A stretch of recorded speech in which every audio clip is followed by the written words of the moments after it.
Oui, c'est des conditions un peu toniques, hein. Bon, c'est pas que si l'année, on sait que les vents d'ouest en Manche, c'est une grosse probabilité. Donc après, il va y avoir un peu d'air en début de nuit, jusqu'à 35 nœuds, peut-être une petite rafale à 40 potentiel. Donc c'est des conditions qu'on a déjà rencontrées avec le bateau. On sait ce qu'il faut faire à bord pour passer ces conditions.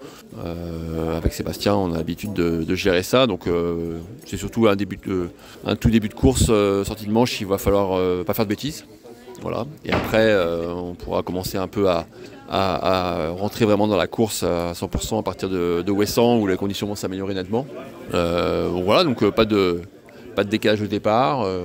Il va y avoir du rythme dès le début.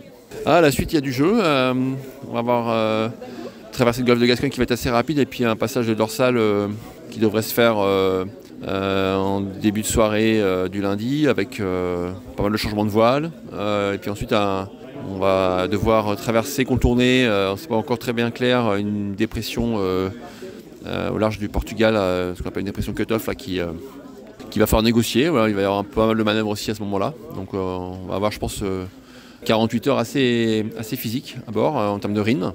Et derrière, on devrait pouvoir enfin profiter des conditions plus claires et plus stables. Pour pouvoir enfin dérouler, on va dire, une route vers le sud. Donc ça veut dire qu'un début de course qui peut y avoir des enjeux en termes de stratégie, des enjeux aussi en termes d'écart, parce qu'il ne faudra pas rater le train, ça risque de partir par devant. Voilà, donc il faudra être dessus. Un départ qui va falloir être vigilant, comme je disais, là, les premières heures vont être toniques et il y a beaucoup de trafic, il y a beaucoup de cargos, de bateaux de pêche, de zones interdites à respecter. Voilà, ça va être très rythmé. C'est sûr que le départ, on est 4 bateaux sur la ligne de départ, donc c'est ce qu'on a déjà pratiqué récemment, mais voilà, là on va partir à pleine vitesse, on va être à 40 nœuds, je pense, assez vite, et il faudra être vigilant pour faire à la fois le spectacle, mais pas faire n'importe quoi. Puis après, rentrer concentré de 100%, parce que avec ces bateaux, voilà, on sait que la petite erreur coûte cher. Surtout dans ces conditions-là, on va très vite. Voilà, faire de bêtises, parce que ça fait quand même 10 jours qu'on est ici, qu'on n'a pas navigué. Donc tout de suite, on va être pris dans le grand bain. Il n'y a pas de période d'acclimatation. Voilà, mais ça va être...